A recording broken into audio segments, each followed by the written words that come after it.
Olá, irmãos, a graça e a paz, tudo bem com vocês? Hoje nós vamos estudar sobre a lei de Deus. É um estudo que muitas pessoas têm pedido para mim.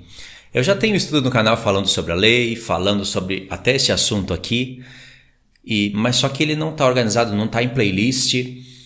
São vídeos que eu gravei no Japão, então eu vou atualizar os estudos e atualizar de uma maneira muito melhor do que era antes, com os acréscimos que eu tenho hoje. Hoje nós vamos estudar sobre a lei de Deus. Vou abrir uma playlist através desse vídeo aqui e nós vamos estudar começando pela carta aos Romanos. E depois de Romanos nós vamos trabalhando em Gálatas, em Coríntios, em Efésios e sempre retornando para a lei. Já grava, a partir de agora é isso que eu vou falar para vocês. Sem o conhecimento da lei de Deus, você não pode entender o que o apóstolo Paulo está falando. E você vai torcer as coisas que ele está falando e filosofar em cima do que ele está falando sobre lei, sobre graça e ficar tentando adivinhar o pensamento do apóstolo Paulo dentro de um capítulo ou de uma carta. Não quer dizer que a pessoa não vá entender nada sobre o assunto. Ela pode explicar alguma coisa, mas ela vai ter que torcer muitos textos, muitas frases para poder chegar em um entendimento incompleto. Quando eu digo que você tem que conhecer a lei de Deus, eu não estou dizendo que você tem que saber que a lei de Deus são 10 mandamentos. Eu digo que você tem que ler Gênesis, Êxodo, Levíticos, Números e Deuteronômio. Esses livros têm que estar na sua mente. A história do povo de Israel tem que estar na sua mente. E você precisa conhecer até mesmo antes do Sinai, a história de Abraão, porque Paulo faz muito contraste entre Abraão e Moisés, por exemplo, em Gálatas. Então, ainda que Abraão viveu antes da lei, as promessas que Deus fez a Abraão e a seus filhos foram antes da lei, todo esse conjunto que está antes da lei foi inserido num livro chamado de Livro da Lei, de maneira que o apóstolo Paulo chama tudo isso de lei. Então você vai ter que entender pelo contexto quando que a lei se refere à lei da fé, que essas são as questões e as promessas antes do Sinai, quando que a lei se refere à lei do Sinai para frente, que aí envolve aspectos de conhecer os mandamentos de Deus em tábuas de pedra, sacrifícios de animais e todos aqueles sacrifícios e leis que eram leis boas para o povo. Eram leis, castigos, penalidades e tudo isso. Vai ter que conhecer quando que a lei está falando, quando que Paulo está falando da lei nesses aspectos, porque para tudo ele usa a palavra lei, já que tudo é uma lei, é uma Torá, é uma instrução. Mas a lei de Deus tem essa dinâmica, né? Falando aqui resumidamente. E, irmãos, eu pesquisei no YouTube uns 10 ou 15 vídeos. Alguns eu tive a paciência, a tristeza de assistir até o final. E eu fiquei muito decepcionado com o que eu vi. Na minha mente, Deus colocou na minha mente Romanos 7. Esses dias, Romanos 7 estava na minha mente. Não sei porquê, mas foi assim que veio na minha cabeça. E eu falei, vou começar por Romanos 7. E eu já tenho uma ideia da carta de Paulo. Eu amo ouvir essa carta, eu escuto desde o Japão. E eu tenho ela um pouco memorizada na mente até. E eu sei aspectos difíceis de compreender nessa carta. Você vai ver que a explicação que eu vou dar, quando a gente entrar no tema de Romanos 7, porque vai demorar um pouquinho ainda, você vai ver que são explicações que qualquer pessoa pode compreender. Não tem palavras difíceis, não tem linguagem difícil que eu vou usar. Uma pessoa que não tem entendimento, como uma pessoa que tem um entendimento médio, até uma pessoa que tem entendimento avançado, vai entender o que eu estou falando. E eu fiquei tão decepcionado com o que eu vi, irmãos, que eu nem vou gastar tempo aqui explicando a parte errada. Eu vou deixar para vocês isso, porque é necessário conhecer a parte errada também. Não entra nessa história de que você tem que conhecer só o que é certo e deixar o que é errado de lado. Porque se fosse nesse raciocínio, se a gente fosse seguir esse raciocínio, se eu fosse um adventista, eu iria ficar só com aquilo que eu escuto, que está completamente errado, e na minha mente aquilo ia ser certo e tudo ia ser errado. Um calvinista, pior ainda, eu ia ficar aprendendo o que eu acho certo, aspas, sendo que eu estou torcendo, ouvindo a lei de Deus e a fé e a graça de maneira totalmente distorcida, e iria deixar o que é certo de lado. Porque alguém veio e me falou, aprenda o que é certo, ensina só o que é certo. Não existe essa questão, isso é uma falácia. Só que se eu fosse ficar aqui expondo, fazendo a exposição do que é errado, eu iria gastar meia hora, e meia hora de decepção.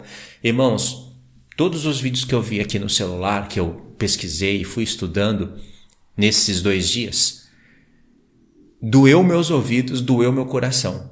É muito abandono do conhecimento da palavra de Deus e muito livro e teologia. É triste de ver. E você vê que é um copiando a mensagem do outro. Sempre as mesmas frases, as mesmas divisões dos estudos, a mesma fala.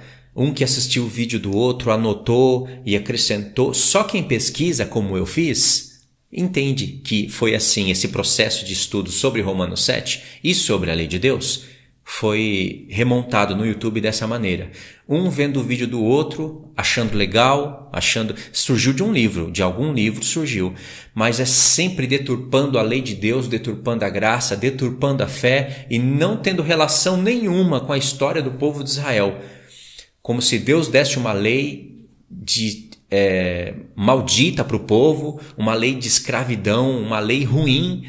E aí quando o povo pratica, Deus fala, tá vendo? Peguei vocês, agora vocês vão ter que compreender que o meu filho vai vir libertar vocês dessa maldição que eu dei.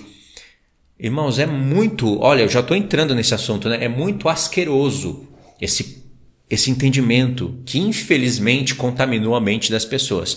Então eu vou deixar esse contraste para vocês verem. Depois que vocês estudarem aqui, vocês podem ir no YouTube, digita Romanos 7 e podem assistir o vídeo que vocês quiserem. Que vocês vão ver a deturpação da palavra de Deus. E isso, o sentimento que mais deu em mim, eu vou falar da minha experiência, do meu sentimento, desestimula você tanto ler as cartas como estudar a lei de Deus, no caso. Começar por Gênesis, Êxodo, Levítico, Números e Deuteronômio, porque é ali que você aprende sobre a lei.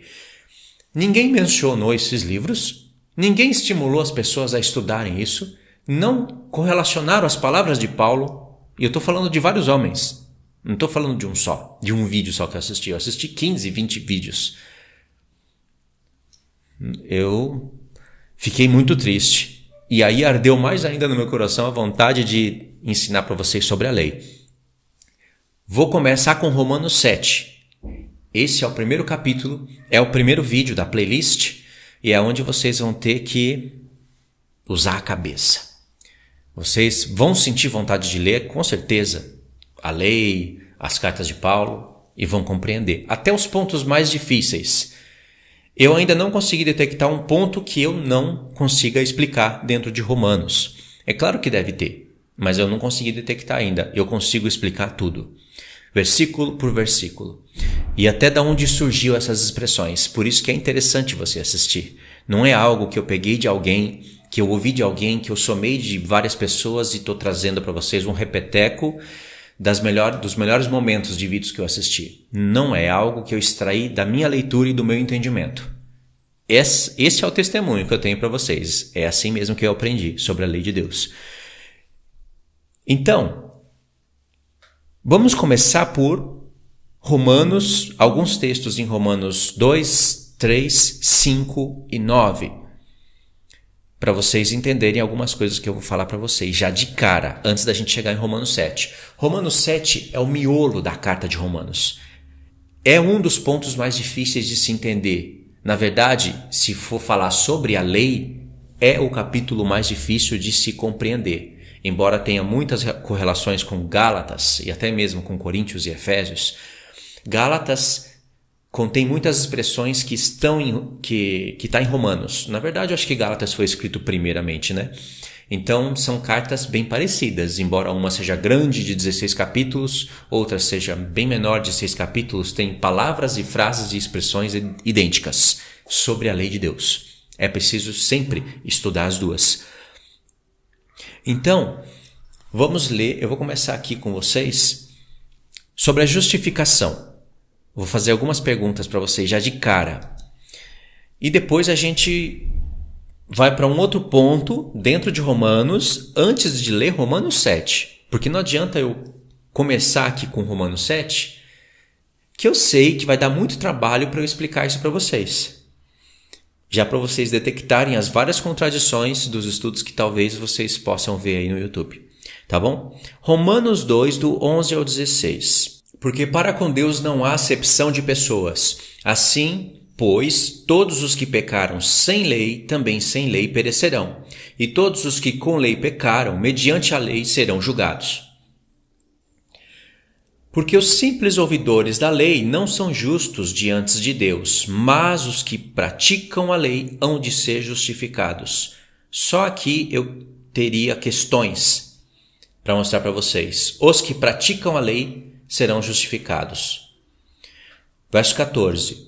Quando, pois, os gentios que não têm lei procedem por natureza de conformidade com a lei, não tendo lei, servem eles de lei para si mesmos. Estes mostram a norma da lei gravada no seu coração, testemunhando-lhes a consciência e os seus pensamentos, mutuamente acusando-se ou defendendo-se, no dia em que Deus, por meio de Jesus Cristo, julgar os segredos dos homens de conformidade com o meu evangelho. Só aqui nesse texto, você já consegue detectar vários erros em vários estudos que você talvez já viu até, e até mesmo contradições nas palavras de Paulo, porque ele já deixou bem claro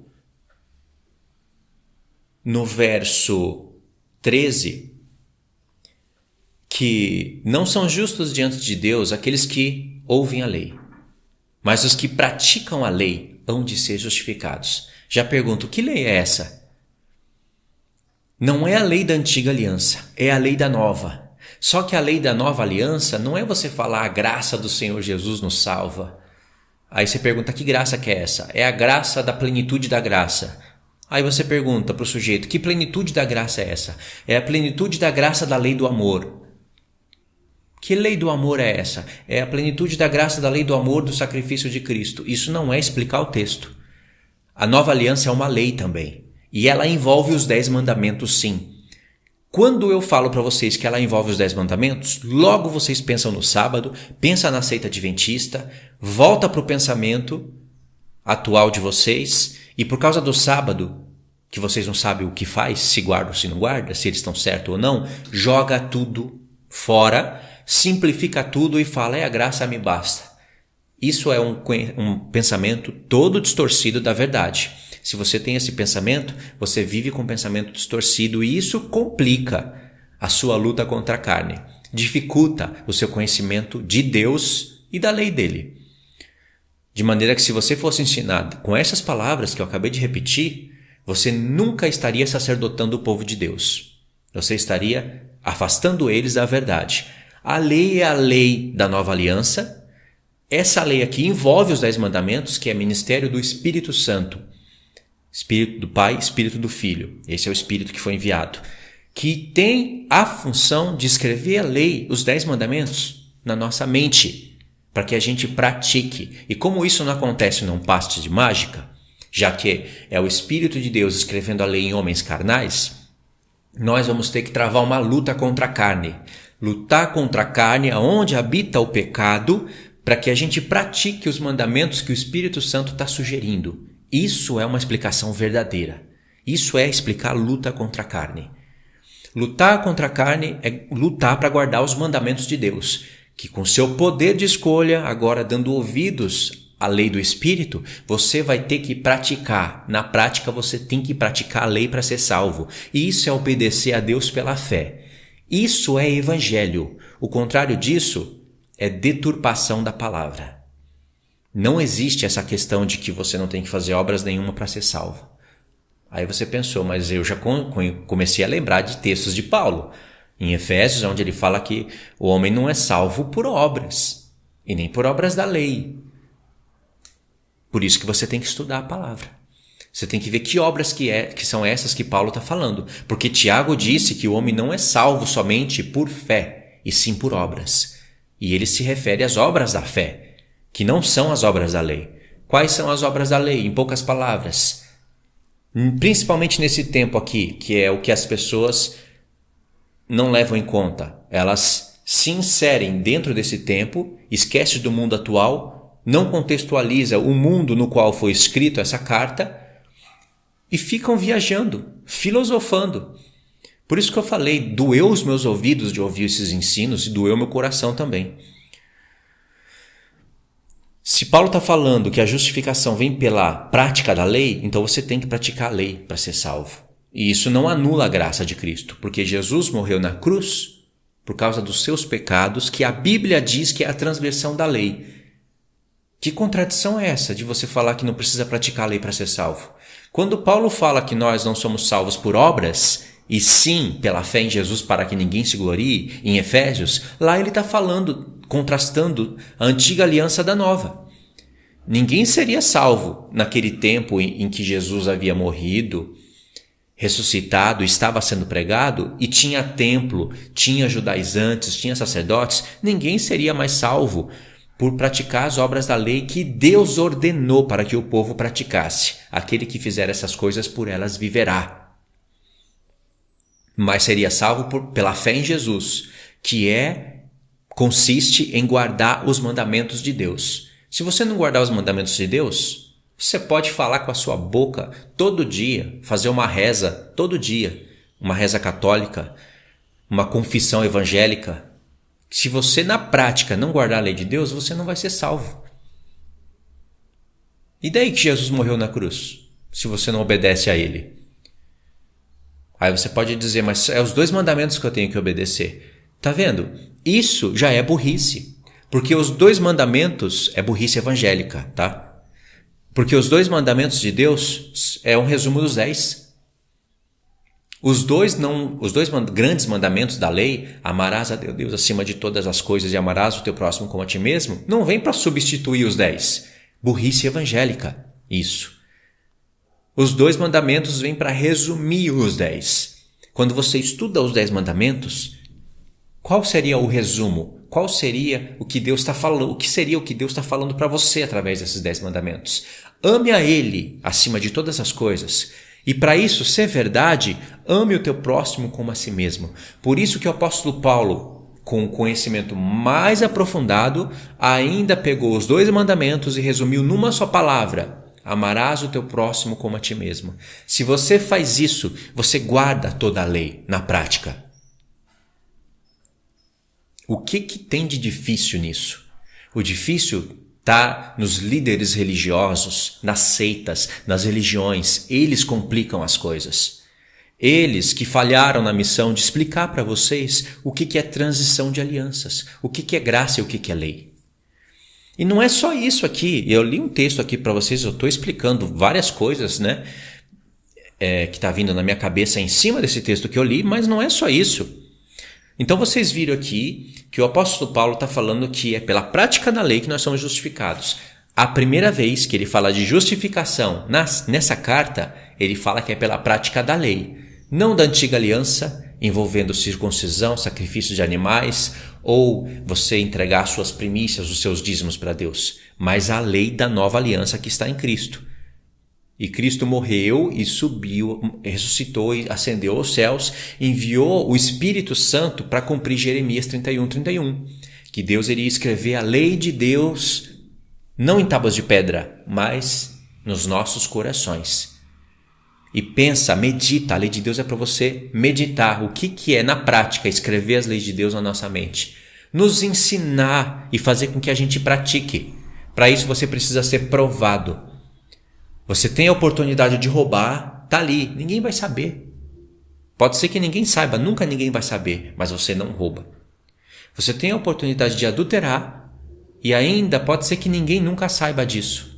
Mas o céu está vendo. Os olhos na terra podem não estar vendo, mas os olhos no céu, que tem muitos olhos no céu nos observando, não somente os olhos do Senhor, e não somente estão observando, mas estão relatando as nossas obras, eles estão vendo. Então você tem a oportunidade de adulterar e não adultera. Você tem a oportunidade de matar, aí é um caso mais grave, né? Mas não mata. Tá entendendo isso? Você tem a oportunidade de dar um falso testemunho, mas não dá. O falso testemunho pode prejudicar a pessoa financeiramente, pode levar a pessoa à morte. A lei de Deus é dinâmica. Cada mandamento você tem que meditar nele num conjunto, mas também à parte. Porque uma coisa é você roubar, outra coisa é você matar. Dizem que é a mesma coisa. Não é. Tanto é que se você roubar, você pode restituir o que você roubou para a pessoa e pedir perdão para a pessoa e para Deus. Está limpo. De um dia para o outro você está limpo. E se você matar? Você vai restituir a vida para aquela família? Se você matou um pai de família, agora aquela família ficou sem um pai, sem um provedor. É totalmente diferente. O adultério é a mesma coisa. Então a lei de Deus é dinâmica. Não caiam nesses estudos do YouTube que fala que tudo é uma mesma coisa e que se você tropeçar em um, tropeçou em tudo, então, ainda pegando as palavras de Tiago, torcendo o que ele falou. Então, como é um fardo muito pesado, é melhor abandonar tudo e ir para a graça de Deus. Isso nem chega perto de ser o Evangelho de Cristo. Sabia? Talvez seja esse o seu pensamento. E se for esse o seu pensamento, você está dormindo. Acordado você não está. Pode ter certeza. Porque que sentido tem isso? Não tem sentido algum. Jesus veio te libertar da lei do pai dele. Isso chega a ser burrice teológica. Não é nem erro de interpretação, né? Todo mundo erra, nós erramos. Vamos respeitar a teologia um do outro. Ou as expressões que esses tais mestres que eu vi começam a usar logo no início do estudo. Não há um consenso entre os estudiosos, já dando uma desculpa, já. Tipo assim, eu posso errar, não há um consenso, todo mundo erra, e pega a lei de Deus e converte em lixo, em porcaria. Não é assim. Não tem essa. Ou você é mestre e ensina, que vocês vão ver que eu vou ensinar isso daqui com responsabilidade, ou você fica calado e aprende, e vai estudar. Tem muita pessoa que está muito disposto a assistir vídeo no YouTube, mas não está disposto a estudar. Será que os vídeos que você assistiu te levam a estudar, a ler? Ou você apenas assiste? E fala, fez sentido, né? Um homem de respeito, explicou, eu não sabia como era, já tem uma luz ali, então fez sentido, né? Fez sentido. Jesus veio nos libertar da lei maldita que o Pai deu, e agora nós temos a plenitude da graça em nós, e não somos salvos por obras, somos salvos pela fé. E tem gente, se a pessoa for um calvinista, dá para entender essa burrice toda. Mas se a pessoa não é calvinista, fica até difícil de entender. Como você vê adventista falando que nós não somos salvos por obras. Seja elas quais forem. Porque Paulo disse, eles não querem contradizer Efésios. Não somos salvos por obras, mas tem que praticar a lei de Deus para ser salvo. Aí como é que fica essa questão?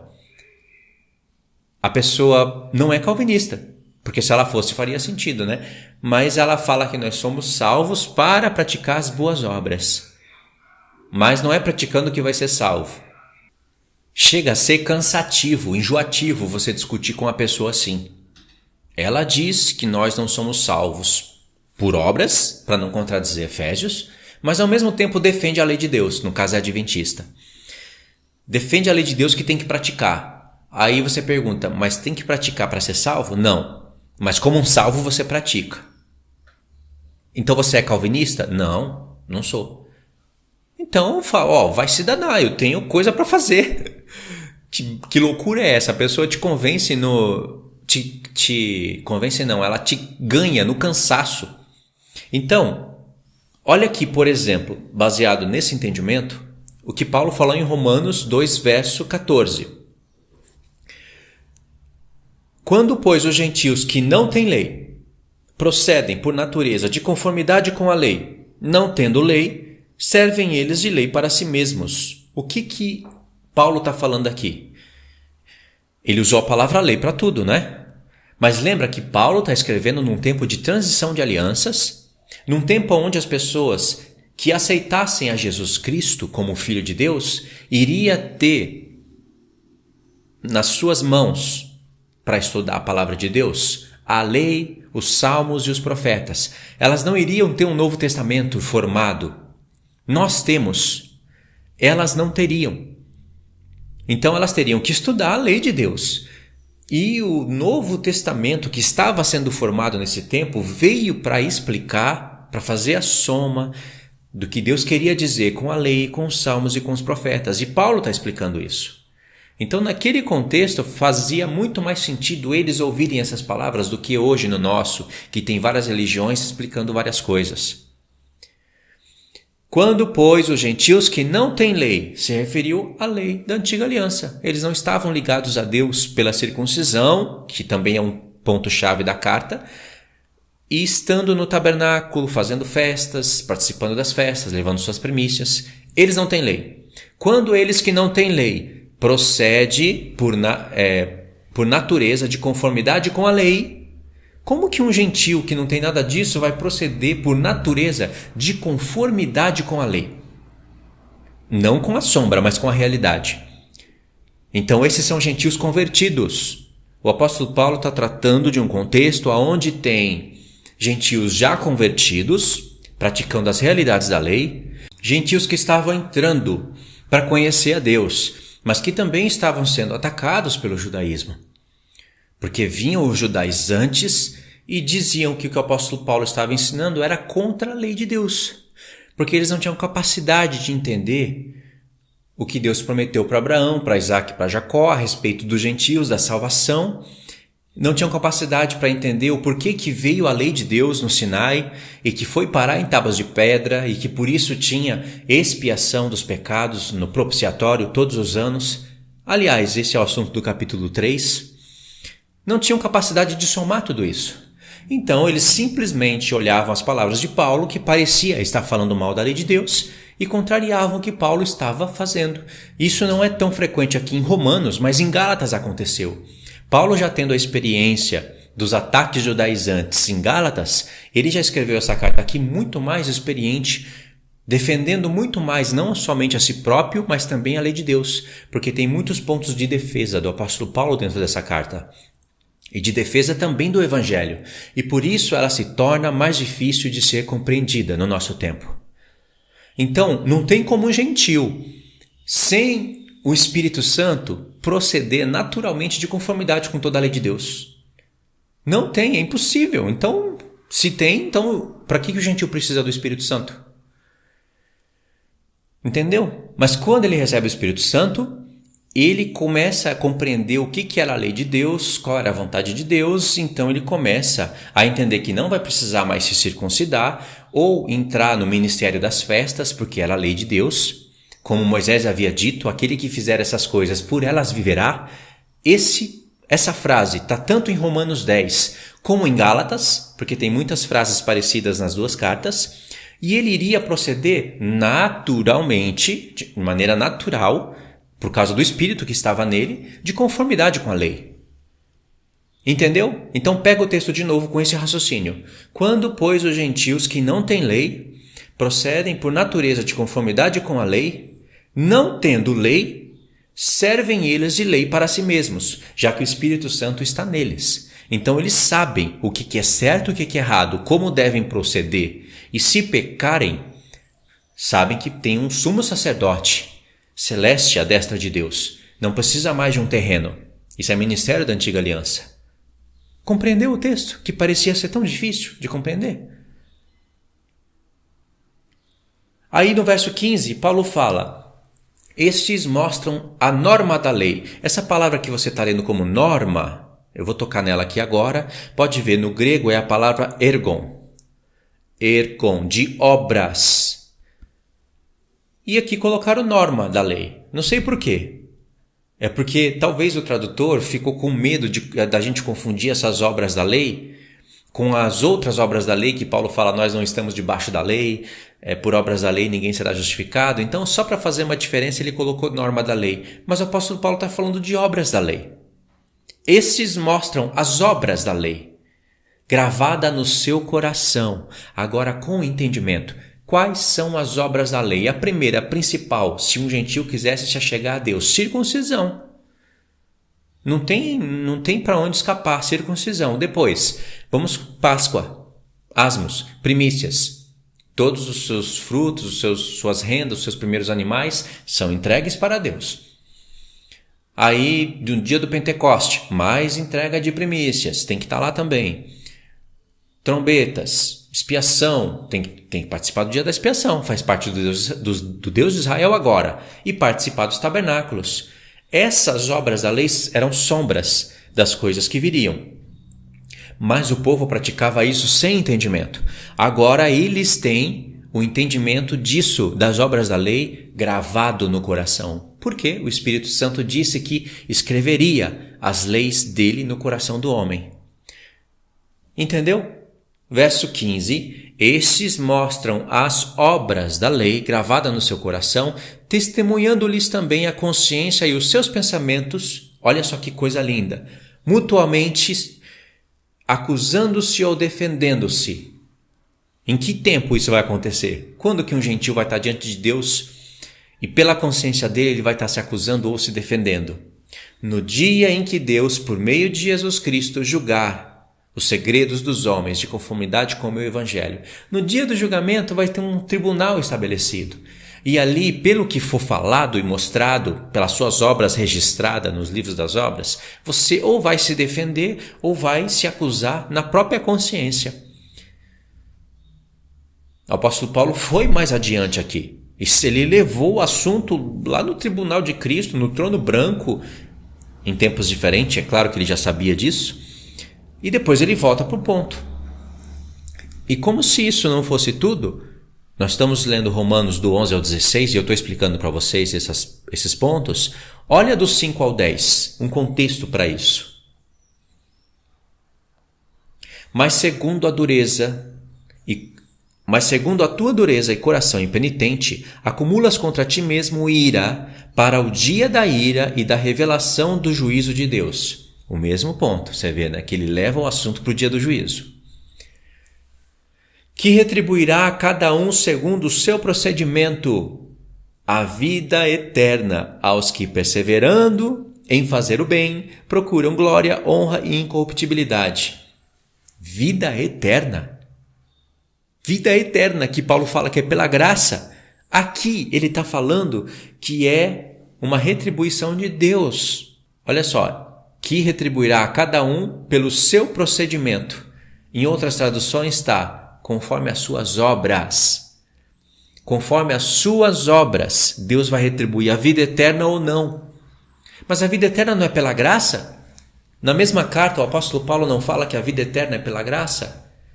Por isso que eu falo que o entendimento que inseriram na cabeça de vocês está errado. A graça de Deus está deturpada. A graça de Deus não anula a tua responsabilidade de entender a palavra e praticar com as suas obras. Para você ser salvo, você desenvolve a sua salvação. Pedro disse, salvai-vos dessa geração perversa. Judas disse, para a gente arrebatar os nossos irmãos do fogo. Mas o quê? Paulo disse que ele fazia de tudo para tentar salvar alguns dos irmãos dele. Pedro fala, desenvolva a sua salvação. Ele também fala que a salvação está para se revelar. Ninguém poderia fazer nada disso se Jesus não tivesse morrido na cruz. Mas ele morreu, então você tem obras para fazer. Porque se você não fizer, a vida eterna não vai ser retribuída para você. E quando Deus dá a vida eterna para você, baseado nas obras da fé, isso é porque você creu no que o Filho de Deus fez e ninguém poderia fazer. Ele fez o que ninguém poderia fazer. Agora o que você tem que fazer, ninguém pode fazer por você, nem ele mesmo. Ele vai ajudar você a cumprir a sua missão, a te provar. Isso é evangelho. Porque o apóstolo Paulo está falando aqui, você pode discordar, algum desses daí, que eu nem considero ministros de Cristo, podem discordar, mas discorda disso, eu quero ver, do que está escrito. Mas segundo a tua dureza e coração impenitente, acumulas contra ti mesmo ira para o dia da ira e da revelação do justo juízo de Deus, que retribuirá a cada um segundo as suas obras. A vida eterna. Obras, vida eterna, obras, isso é o que está escrito. O que Deus vai retribuir segundo as obras? A vida eterna. Por quê? Porque eles, perseverando em fazer o bem, procuram, glória, honra e incorruptibilidade. Mas, Olha para aqueles que ouvem a palavra de Deus agora e não praticam, que são as virgens nécias, as loucas que edificam sua casa sobre a areia. Ouve, mas não pratica. É o que Jesus disse.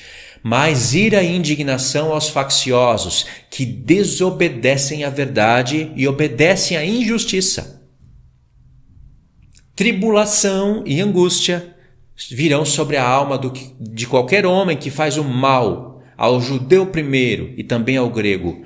Glória, porém, honra e paz a todo aquele que pratica o bem. Obras. Quais? As que Jesus preparou de antemão, como está em Efésios. Já foi preparado, o sacrifício de Cristo já foi profetizado para que você agora tivesse uma consciência boa, para que você não rejeitasse mais a boa consciência. Não é mais um caso de animais sendo mortos pelos seus pecados, se você vivesse naquela época. É o caso do Filho de Deus, sem pecado, que se entregou por você. Isso toca na sua consciência e isso vai ter que te fazer mudar suas obras. Porque se você não mudar suas obras, você vai receber esses castigos aqui. Por quê? Porque no verso 11 diz, porque para com Deus não há acepção de pessoas. E aí vem toda aquela explicação que eu falei para vocês. Tá vendo? Paulo não somente disse no verso 13 que os que praticam a lei vão ser justificados, como ele disse um pouquinho antes, que a vida eterna vai ser retribuída para você conforme as suas obras. E aqui não são obras da lei, são obras da fé, porque a lei não poderia mais salvar ninguém. Ninguém poderia mais obter justificação de Deus pela prática da lei, porque veio Cristo. Antes de Cristo estava escrito, aqueles que fizer estas coisas por elas viverá. Tinha salvação por obras da lei. O apóstolo Paulo está tratando de um caso que é depois de Cristo. Porque antes de Cristo ele já falou que Moisés já dizia, aqueles que fizer essas coisas por elas viverá. Fizer obras. Daí que Paulo entendeu o termo obras da Torá, obras da lei. Antes de Cristo, isso é lei. Se não fizer, morre. Isso se você quiser entrar em aliança com Deus. E se entrou e não fizer, morre. Depois de Cristo, isso já não tem mais valor. Não valor para justificação, mas valor para você entender a lei de Deus. Para você compreender. Isso tem valor, claro, está escrito. Senão a gente não precisaria mais ler. Vocês entenderam como não tem como não denunciar o errado? Que atalaia que eu seria se eu estou vendo o errado, tenho a trombeta na boca e não denuncio? Que tipo de atalaia eu seria? Ainda bem que eu não dou ouvido a outras vozes, a várias vozes, que ficam falando para você ensinar só o que é certo. Não menciona o nome de ninguém, ensina só sobre o amor de Jesus. Ainda bem que eu não escuto, porque isso daí não é voz de Deus. Entendeu? Então nós fechamos aqui Romanos 2. Agora, antes de fechar esse quadro aqui, que nesse vídeo nós vamos ter que ficar só nesse quadro, Paulo vai falar sobre a justificação nessa carta por 4 pontos. Em Romanos 2, ele vai falar que é pela lei. E aí a pessoa nem vai querer ler. Negativo. Não, você não conhece a exegese bíblica. É isso que eles vão falar. No segundo ponto, em Romanos 3, Paulo vai falar que é pela graça. Justificação pela graça, ok. No terceiro ponto, o apóstolo Paulo vai falar justificação, que é Romanos 5, né? Justificação pela fé. Pela fé... Em Romanos 5 ainda, ele vai falar que é justificação pelo sangue. Pelo sangue. Pelo sangue, ok. Tá certo. Mas pela lei, não. A explicação aí é outra. Você errou. Você não conhece o que é calvinismo. Você está criando um espantalho. Isso não é calvinismo. Eu nunca vi nenhum calvinista falar isso que você falou. Um bando de mentira. Um monte de mentira, assim, um caminhão de lixo despejado na minha frente. Tem um monte de gente falando tudo isso que eu falei. Eu só repeti as palavras deles. Então, vamos verificar. Romanos 3, do 23 ao 26. Diz assim: pois todos pecaram e carecem da glória de Deus, sendo justificados gratuitamente por sua graça. Justificação pela graça. Mediante a redenção que há em Cristo Jesus, a quem Deus propôs no seu sangue, sendo justificados gratuitamente por sua graça, mediante a redenção que há em Cristo Jesus, a quem Deus propôs no seu sangue como propiciação, aqui eu vou pintar, propiciação, mediante a fé, para manifestar a justiça, por ter Deus, na sua tolerância, deixado impunes os pecados anteriormente cometidos, tendo em vista a manifestação da justiça no tempo presente, para ele mesmo ser o justo e o justificador daquele que tem fé em Jesus. Que brilhante ensino! Porque tudo que o apóstolo Paulo está falando aqui, ele tirou de Gênesis, de Êxodo, de Levítico, de Números e Deuteronômio. Principalmente do tabernáculo de Deus. Olha a palavra-chave, propiciação, redenção. Duas palavras que nos levam diretamente à festa da expiação. No dia da expiação, mês 7, dia 10, lá tinha expiação para todo o povo de Israel e para todo gentil que se unisse ao Deus de Israel no propiciatório, com sangue de animais.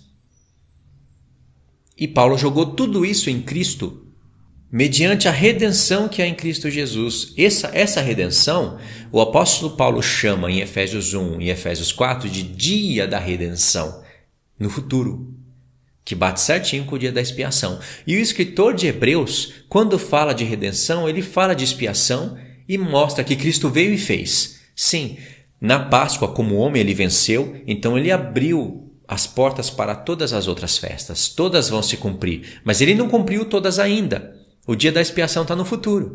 Por isso que o escritor de Hebreus também fala em Hebreus 9, que a expiação, o dia da expiação, são sombra das coisas que estão para vir. Está no futuro o dia da expiação. Mas já foi feito em Cristo. Paulo está tendo em mente aqui a vitória de Cristo. Como homem ele venceu. Se ele perdesse, nada mais seria possível. Mas ele venceu. Entendeu? Então, tá certo. Redenção, expiação, está falando de aspectos de dentro do tabernáculo, está falando das obras da lei, mas como ele disse em Romanos 2, nós temos as obras da lei gravadas na nossa mente, então nós podemos agir de maneira natural, de conformidade com o que Deus planejou pelo projeto das festas. Entendeu? Justificação pela graça. O povo não entende nada disso que está falando aqui, mas aceita o termo justificação pela graça. Só que justificação pela graça, verso 24, sendo justificados gratuitamente por sua graça, tem um contexto envolvido aqui, que resumidamente seria o contraste da antiga aliança para a nova. Entendeu? Romanos 5, verso 1, diz assim: justificado, pois, mediante a fé, temos paz com Deus por meio do nosso Senhor Jesus Cristo. Fé, porque muitos de nós não vimos nada daquilo que aconteceu, mas cremos pela pregação e pela ministração do Espírito, que está nos homens, que está pregando a verdade. Então somos justificados porque cremos pela fé em todos esses eventos. Mas cremos no quê? No verso 9, ele explica um pouquinho mais, com detalhe. Logo, muito mais agora, sendo justificados pelo seu sangue, seremos por ele salvos da ira. O sangue do dia da redenção na antiga aliança era derramado no propiciatório. Paulo já mostrou em Romanos 3,25 que Cristo se tornou o propiciatório e o sangue foi ele mesmo que derramou. Compreenderam? Então sim, é justificação pelo sangue. Para isso tem que ter fé. E acreditar no que é ministrado. Acreditar no trabalho de Deus que estava escrito e no que Jesus veio cumprir e está sendo pregado. Fé, justificação pela fé. Justificação pela graça. Sim, é graça. Graça é igual misericórdia. Tudo isso foi feito não de graça, porque custou um preço do Filho de Deus. Não é de graça no português, de graça, envolvendo valores. É pela graça, misericórdia. Onde tem graça tem misericórdia. Nós não merecíamos, mas ele veio e teve compaixão de você. Ele fez. Mas isso não anula o seu trabalho após esse entendimento. Entendeu? A salvação foi dada para todos os homens, povos, línguas e nações. Independentemente se você tivesse feito uma coisa boa ou má, Não importa, tem homens assassinos e homens que não são assassinos. Ambos ouviram o evangelho. O evangelho não foi só para o não assassino. Foi para o assassino também. E os dois estão perdoados. A partir desse ponto, eles vão ter que lutar contra os desejos da sua carne. Se quiserem ser realmente salvos, eles estão sendo chamados. Não quer dizer que vão ser escolhidos. Muitos são chamados, mas poucos são os escolhidos. Chamados para serem reis e sacerdotes, mas para ser de fato precisa ser salvo. E para ser salvo, Paulo disse que a vida eterna vai ser retribuída a cada um conforme as suas obras. Vamos ver o que você praticou após você ter escutado o evangelho. Entendeu? Então, eu li para vocês aqui 4 pontos que Paulo fala de justificação. 3 são aceitos, 1 não é aceito e na verdade nem é lido direito. E a primeira vez que Paulo fala de justificação, ele fala que é pela lei. Não por ouvir, mas por praticar. Que lei? Tá vendo os 10 mandamentos? Todos eles, ali. Você vai ter que praticar aquilo para ser salvo. Porque se você não praticar aquilo, você não vai ser salvo. Ou você acha que você já foi salvo pela graça e aí você automaticamente pratica aquilo? Que espécie de provação é essa? Se você vai praticar aquilo sem ser provado. E para que Deus vai te provar se você já foi salvo? Já está garantido a sua salvação. Não tem como você perder a vida eterna. Isso não tem nem como ser verdade, porque tem vários textos na palavra onde mostra de homens que se desviaram dos mandamentos de Deus, que Deus chamou, santificou, purificou. Pedro fala de homens que se esqueceram dos seus pecados anteriormente purificados. Pedro é a pessoa mais anticalvinista da Bíblia. Se eu não estiver errando, né? Pode ser que seja Paulo, ou Judas, ou João, ou Tiago, não sei, parece Pedro ser o cara mais anticalvinista da Bíblia. Pessoas se esqueceram dos seus pecados anteriormente purificados. Se Deus não quis salvar, por que ele purificou os pecados dessa pessoa? João fala que Jesus foi a propiciação, não somente pelos nossos pecados, mas pelos do mundo inteiro. É pouco? Então, irmãos, sim, aqui foi um combate contra essa seita, até aqui. Fechei o primeiro bloco, aqui que eu anotei pra gente. Os 4 pontos de justificação. E ainda não entramos em Romanos 7. De propósito eu fiz isso, porque quando você entrar dentro de Romanos 7, vai passar assim liso. Você vai falar, como que pode algo que todo mundo fala que é tão difícil, todo mundo aspas, né? Aqueles que estudam, que é tão difícil de compreender, é o capítulo mais difícil, é uma coisa misteriosa que ninguém consegue explicar direito, não tem consenso, toda aquela falácia. Como que pode agora ser tão fácil? Como que pode uma coisa ser tão clara? Você vai compreender a mente de Paulo. E isso é muito prazeroso. É um prazer que não tem como explicar. No próximo ponto, nós vamos entrar dentro de Romanos de novo e eu vou contextualizar aqui uns 3 textos para a gente e entrar dentro de Romanos 7, tá bom? Então, no segundo vídeo, nós vamos entrar dentro de Romanos 7 através de uma leitura de 3 textos. E já esses textos aqui eu já não vou explicar mais, falando sobre alguma coisa sobre transição das alianças, sobre obras da lei, sobre justificação. Essas coisas eu já fechei aqui nesse vídeo. Tá certo? Pode deixar os seus comentários. Eu quero ler eles e ver o que está sendo difícil para vocês compreenderem. E aí eu vou trazer de volta esses comentários, né? A ideia deles, em como explicar eles nos próximos vídeos, sem ser repetitivo demais, mas sem achar que eu expliquei tudo e todo mundo entendeu, né? Eu acredito que deu para você compreender. E tem mais coisas para a gente falar aqui. A palavra, para fechar o vídeo, a palavra obras da lei, ela está escrito 4 vezes em Romanos. Só que, lembra, uma delas está escrito como normas da lei. Quiseram fazer essa mudança, mas na verdade é obras da lei que está escrito no grego. Isso é quando está escrito ela sim, obras da lei. Mas em Romanos 4, Paulo o tempo todo está falando de obras da lei, só que ele só usa a expressão obras. Para ele estar falando sobre obras da lei, não é necessário estar escrito obras da lei. Quando ele está falando de circuncisão, ele está falando de obras da lei. Circuncisão é uma das obras da lei. Não sei se todos vocês conseguem entender isso. Debaixo da lei. Obras da lei e debaixo da lei é quase a mesma coisa. Estar debaixo da lei é praticar todas as coisas referentes à antiga aliança que Deus ordenava, não somente para todo o povo de Israel, das tribos, mas para um gentio que não fazia parte de nenhuma das tribos, mas que quando entrasse para o povo de Israel, deveria ser considerado como natural. Não é porque não se originou ali, mas após fazer parte de alguma das tribos, ele que escolheria isso, quero fazer parte do Deus de Israel, quero fazer parte de tal tribo.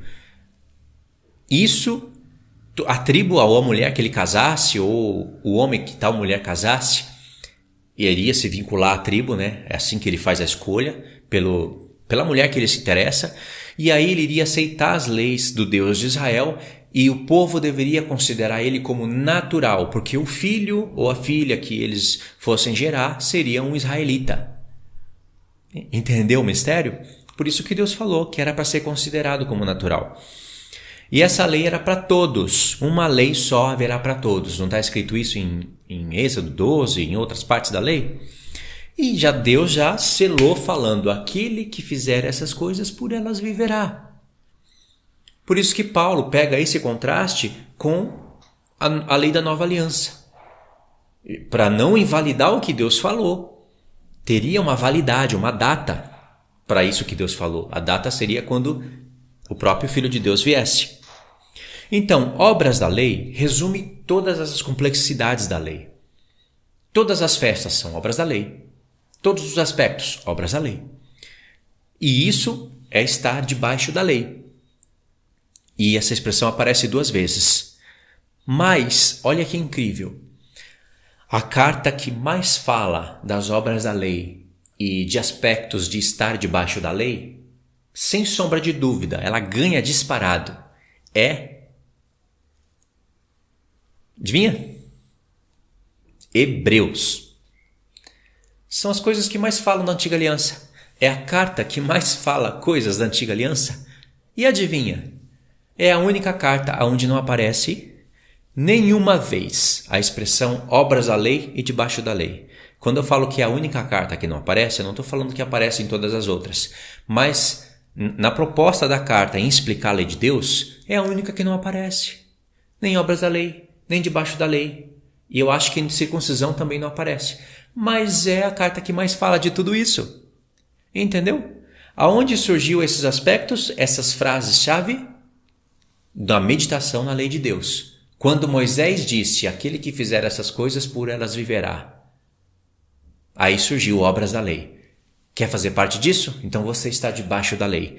Tem uma data de validade porque os profetas profetizavam que o Filho de Deus iria vir para ser a realidade de todas as sombras, porque a lei serviria de aio.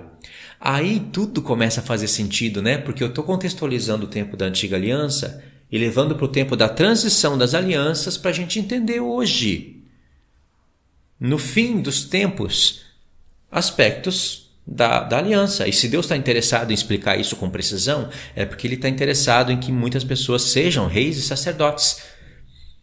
Porque um rei e sacerdote tem que dominar isso. Não precisa dominar completamente tudo para ser um rei e sacerdote. Mas tem que entender, né? Não pode torcer isso. Como que um calvinista vai ser rei e sacerdote? Um homem que distorce todo o aspecto da palavra de Deus. Tudo. A única coisa que a gente tem em comum é que eles acreditam que Jesus vai voltar. A única.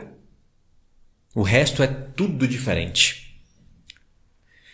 Então, e não é só eles não, estou falando de outros também. Então aqui fecha o raciocínio, né? Esses aspectos surgiram. Paulo trouxe nas suas cartas como um fim de resumo, para ele não ficar toda hora explicando, né? O que essa coisa toda que eu estou explicando já está resumido ali em obras da lei, debaixo da lei, ou circuncisão. Circuncisão é obras da lei, mas a circuncisão é uma só das obras da lei. Então tem que ter palavras diferentes, tem que ter expressões diferentes, ainda que falam das mesmas coisas, né? E essa frase que diz, aquele que fizer essas coisas, por elas viverá, e vem logo um contraste com a fé, justamente em Romanos e em Gálatas, porque é onde Paulo mais quer tirar as pessoas defender as pessoas dos judaístas, tirar eles do judaísmo e levar eles para o cristianismo puro, verdadeiro. E o diabo sabe que essa missão é complexa e que se isso ficaria escrito para o nosso registro, então ele poderia também levantar mais pessoas para complicarem o caso, entendeu? Então hoje nós temos tudo aqui para gente estudar. Entende errado, explica errado só quem quer, quem tem preguiça de estudar. E olha que interessante, as expressões mais importantes em quem quer estudar e ensinar a palavra de Deus são essas: fé, graça, justificação, salvação. Mas em todas essas palavras, principalmente em Romanos e em Gálatas, os contextos são obras da lei, debaixo da lei, circuncisão.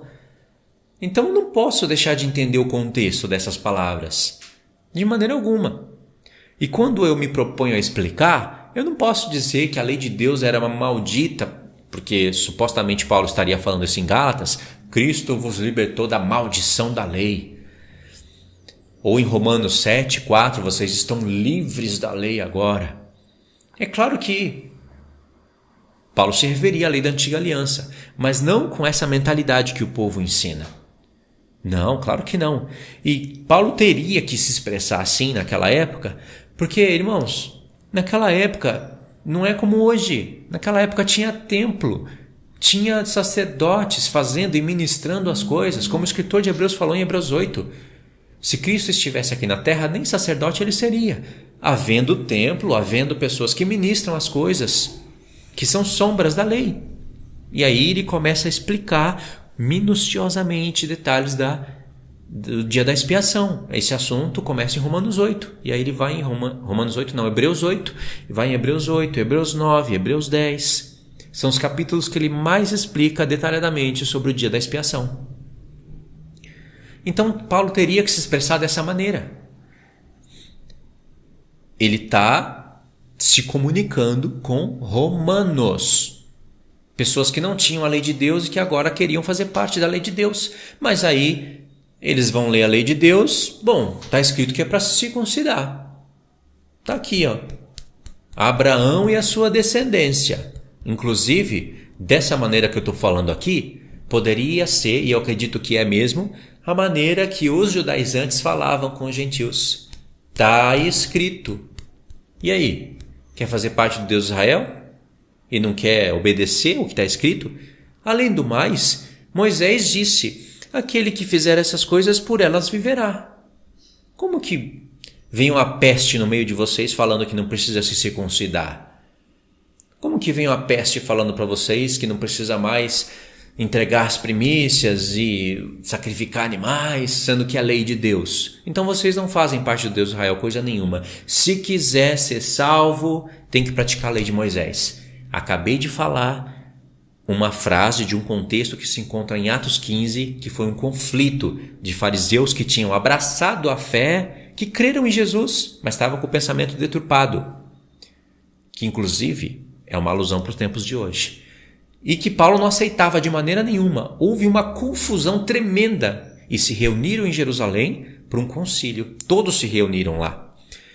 E houve grande luz nesse ponto, inclusive até a mensagem das duas casas de Israel surgiu ali por intermédio de Tiago, em Atos 15. Atos também é um livro poderosíssimo para compreender todas essas questões, porque ele abrange todas as cartas de Paulo. Atos dos Apóstolos. Fechou? Então tá bom, agora sim dá para finalizar. Deixe os comentários, eu vou ler e no próximo vídeo a gente continua por esse programa que eu fiz aqui no papelzinho, tá bom? Fiquem na paz, irmãos. Deus abençoe.